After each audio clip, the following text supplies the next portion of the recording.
E o que você diria que é a mentalidade que as pessoas ricas têm em torno de fazer aumentar o dinheiro para elas versus a mentalidade das pessoas que ficam presas e não conseguem? Bem, eu quero distinguir porque existem grandes diferenças de oportunidades. Portanto, suponhamos que se duas pessoas tivessem oportunidades comparáveis, então elas conseguiriam fazer isso, certo? O teste do marshmallow, como eu acho que você aparentemente já conhece, é pegar uma criança e aí dizer a ela: você pode ter um marshmallow agora, ou você pode ter dois marshmallows em 15 minutos, Se você não comeu primeiro, é. se não comer o primeiro, certo? Isso. Certo. Então, uma vez que você começa a perceber que a recompensa futura vai ser melhor para você, e assim por diante, e aí você começa a contar e diz algo como: quantos dias, semanas, meses ou anos eu posso viver sem ganhar dinheiro? E aí você começa a se concentrar nisso. Esse é o primeiro passo, certo? Como o teste do marshmallow, certo? Então eu quero economizar. Você tem que começar por aí. Se você fizer isso, você necessariamente vai economizar em quê? E aí você vai começar a ser exposto a, a como as coisas são diferentes. E aí você vai começar a se importar em ter um desses, em ter um daqueles, em começar a experimentar. Então você começa a aprender. E basicamente é isso que faz a diferença. E é isso, primeiro ter a capacidade de ter recompensa futura e depois, obviamente, mergulhar em pesquisa, testes e coisas diferentes. Mas quanto mais você pode dizer que não quer algo agora para ter maior depois, é o segredo. Bem, e o que acontece quando se trata de dinheiro é que é dinheiro. E a partir do momento em que você não quer dinheiro para agora, trata-se de economias, então você quer economizar. Certo? Agora você tem economias.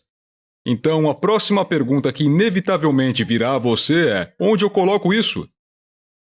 E aí você tem as suas escolhas e depois experimenta e aprende, certo? É, porque tem muitos lugares para investir, tem imóveis, ação, a construção da própria empresa e há lugares diferentes para investir. Quais são os principais lugares que as pessoas deveriam investir o dinheiro delas? Bem, eu acho que primeiro você começa com uma das coisas mais importantes das quais você já está próximo. É o seu negócio. Primeiro, calcule quantos dias, semanas, meses, anos você pode viver das suas economias. Porque quando você faz isso, você ganha segurança, ganha isso, entende? Então veja quanto você está gastando e se pergunte de quanto eu preciso. E seja qual for esse número, você vai precisar de mais do que isso. Porque pode diminuir em vez de aumentar. Então, ok, agora eu tenho um ano de gastos, entende? Então eu acho que você começa por aí. E aí você começa a pensar, quais são as coisas mais importantes para mim? E aí você começa com os seus negócios, com a sua casa, algo com que você tem uma relação simbiótica e que você conhece muito bem. Digamos que você começa com os seus negócios. Você está mais próximo disso, está investindo em você mesmo, com seja lá qual for a quantia, esse pode ser o seu melhor investimento. Nem em imóveis, nem em ações, nem no mercado. Bem, depende. Se é algo que você pode fazer sozinho, então é o que importa. Mas se você está em um emprego, aí realmente já não seria uma boa ideia, porque você está em uma posição diferente. Certo? Mas de qualquer forma, eu realmente acho que existe algo bom sobre a sua casa. Porque uma coisa básica sobre a casa é que ela é uma boa poupança forçada. E isso também significa que você a conserta, você está economizando, você descobre, se eu acrescentar esta coisa aqui ou aquela coisa ali, e você aproveita. E quando você está aproveitando e está controlando uma coisa que é sua, Então, isso realmente é muito bom. E também se ela te permite deduções de impostos em relação à hipoteca e outros benefícios do tipo, certo? Mas isso não é uma resposta exata. Então você poderia perguntar também: é melhor alugar ou comprar? Ok, essa é uma pergunta diferente, então. Mas no geral, eu vou me mudar. Todas essas outras perguntas, mas então quando você começa com: ok, o que é que está perto de casa? E além disso, você precisa de uma certa liquidez. Em outras palavras, você tem a sua casa, você tem que fazer um pagamento de hipoteca ou alguma coisa assim, e de repente você perde o seu emprego e fica sem liquidez. Isso pode lhe causar problemas. Então, quanto eu tenho que é liquidez? Quanto eu tenho que não é liquidez? E você começa a ajustar essas coisas assim, certo? Eu tenho bastante liquidez. Tenho bastante, enfim, não liquidez. E outras coisas, certo? Logo, logo, você vai ficando em uma boa situação. Você faz essas coisas e você fica em uma boa situação. E aí você também tem algumas experiências e começa a ir além disso, certo? E aí você começa a dizer: ok, o que é uma ação, o que é um título, e aprende através das experiências. Eu aprendi através das minhas experiências. Eu comecei quando era criança, aos 12 anos, eu guardava dinheiro no cofrinho e eu peguei todo o dinheiro que tinha e coloquei no mercado de ações. E eu tive sorte. E, a propósito, o que me aconteceu foi que eu peguei todo o meu dinheiro do cofrinho e comprei a única empresa que eu já ouvi falar que estavam vendendo por menos de $5 a ação. E eu pensei que, bem, na época eu era realmente muito burro. Eu pensei em comprar mais ações porque se subisse eu vou ganhar mais dinheiro. E foi a única empresa. Era uma empresa que estava prestes a falir, mas uma outra empresa comprou ela e triplicou. E eu pensei: foi um jogo fácil. E eu gostei, dinheiro fácil, entende? Mas você experimenta e aprende. Você é um indivíduo bastante filantrópico e você e sua esposa, sua fundação, empresa, você retribui de várias maneiras, podem ser por doações, computadores, finanças, ou apenas através do seu trabalho no LinkedIn, o que é incrível. Eu recomendo a todo mundo que se inscreva no LinkedIn, o conteúdo é incrível. Você retribui de muitas maneiras. E qual seria o maior presente que uma pessoa rica, uma pessoa que tem dinheiro, pode dar a uma pessoa que não tem dinheiro? Dar conhecimento. Ensinar um homem a pescar é melhor do que dar um peixe. Quer dizer, eu acho que você pode dar ambos. Você pode dar educação, mas a habilidade, a capacidade de ser produtivo, porque se eu posso dar a você a capacidade de sair pelo mundo, é como entrar numa selva. Eu lhe dou uma faca e você consegue viver na selva? Certo? Se eu lhe der essa capacidade, isso é o melhor que eu posso lhe dar. E é por isso que eu escrevi o livro e o compartilhei. Eu escrevi esses princípios ao longo dos anos e os registrei, e é isso que eu quero passar adiante. Isso é o mais importante. Mas se você tem dinheiro, você pode ajudar as pessoas de muitas maneiras diferentes. E o que é emocionante. E quais são as 3 habilidades que as pessoas que não são ricas ou que estão passando por dificuldades financeiras deveriam aprender para dominar ou estar numa posição financeira melhor? 3 habilidades. O que você diria para essas pessoas aprenderem agora? Bem, como eu disse antes, eu me lembro de assistir ao filme do jovem David Copperfield, com W.C. Fields, e ele fala com o David Copperfield. E ele diz algo como: eu vou usar dólares para facilitar. Você ganha $100 e você gasta $105. Isso é miséria. Se você ganha $100 e gasta $95, você terá uma boa vida. Enfim, não era assim exatamente, mas, basicamente, eu conheço muitas pessoas que não ganham muito, mas estão lá. Porque se você começar a pensar sobre o que é o custo de viver em termos de, digamos, o básico, sabe? Uma cama para dormir, comida, educação e assim por diante.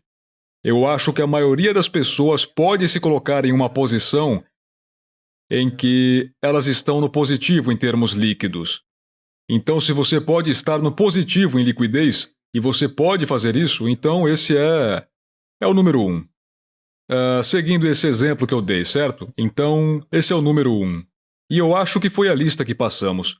A segunda é o que você faz em seguida, em termos do que você precisa, no que você investe.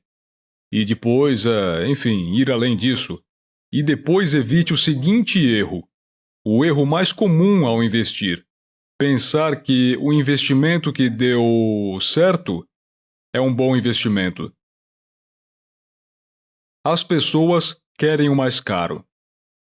Isso é, muitas vezes, aqueles mercados que prosperaram muito se tornaram mais caros e todos os investidores de smart money estão o tempo todo comparando e competindo esses mercados.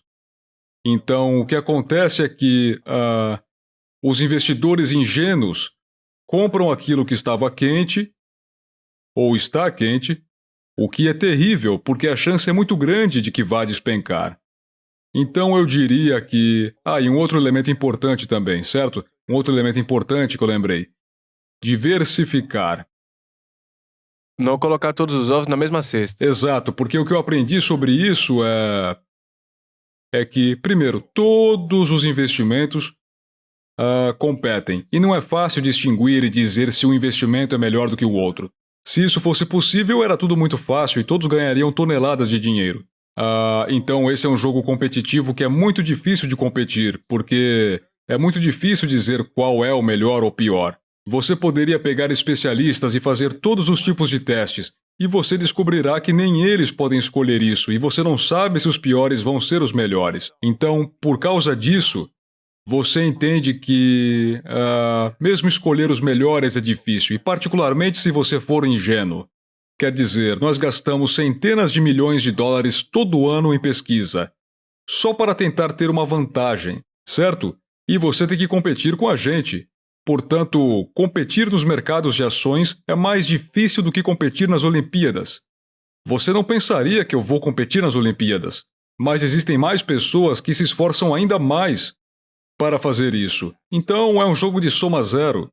Mas a diversificação, pois eles são diferentes, ela vai reduzir o seu risco, sem reduzir o seu retorno.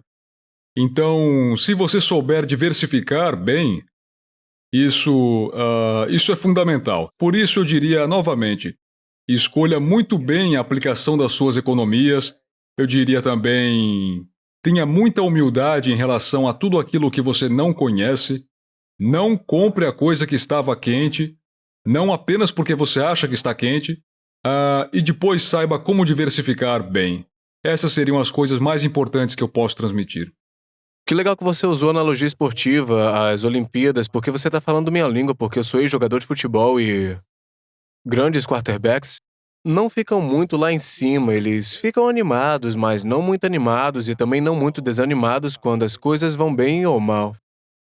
Qual a importância dessa habilidade de ser emocionalmente resiliente em ambos os níveis, alto e baixo, e para você, qual a importância dessa Sim, habilidade? essa, sem dúvida, é uma das coisas mais importantes possíveis.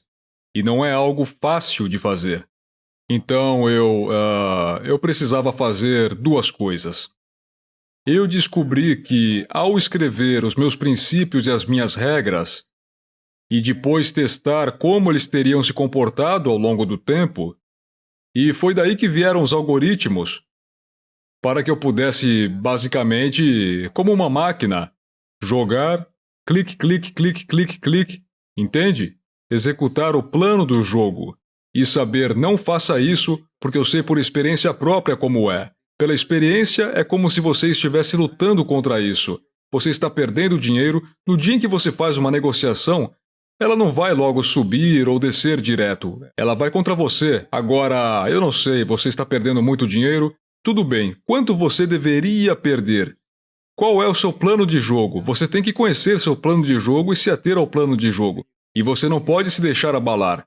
E ainda assim as emoções vão fazer com que você duvide de si mesmo. E além disso, te estressa e tudo mais. Então você tem que executar um plano de jogo muito bem pensado, certo? E com o tempo, você começa a desenvolver instintos melhores. Por exemplo, se você está animado e acaba ficando confiante demais, fique assustado, entende? Se você está fazendo algo com o qual você está realmente preocupado e ninguém mais está fazendo, pode ser algo bom. Não se desencoraje. O mercado de ações é muito diferente da tomada de decisão consensual. É contra o consenso, porque o consenso está embutido no preço. Se todos gostam de alguma coisa, então é caro. E se todos odeiam, aí é barato. Então, onde a maioria das pessoas diz, todos dizem que grande empresa. Certo, a Amazon é uma grande empresa. A gente sabe que a Amazon é uma grande empresa. Quem acha que a Amazon não é uma grande empresa? Ok? E depois, eu vou ser o dono da Amazon. Ok. Mas se todo mundo concorda que ela é uma grande empresa, e aí ela vem a se tornar depois apenas um incremento menor do que eles antecipavam, pimba, vai por água abaixo. Então você tem que começar a desenvolver alguns desses instintos, ou um plano de jogo. O mundo inteiro e todos os outros são imorais a menos que façam o que você faz, pensem o que você pensa e experimentem o que você pensa. Quer dizer, ser um liberal? Eu era um liberal, certo? Sendo um liberal em crescimento, eu diria, eu lutaria pela sua capacidade de dizer e acreditar no que você quiser diferente de mim. Hoje, agora todos querem que todos pensem a mesma coisa, se não são maus.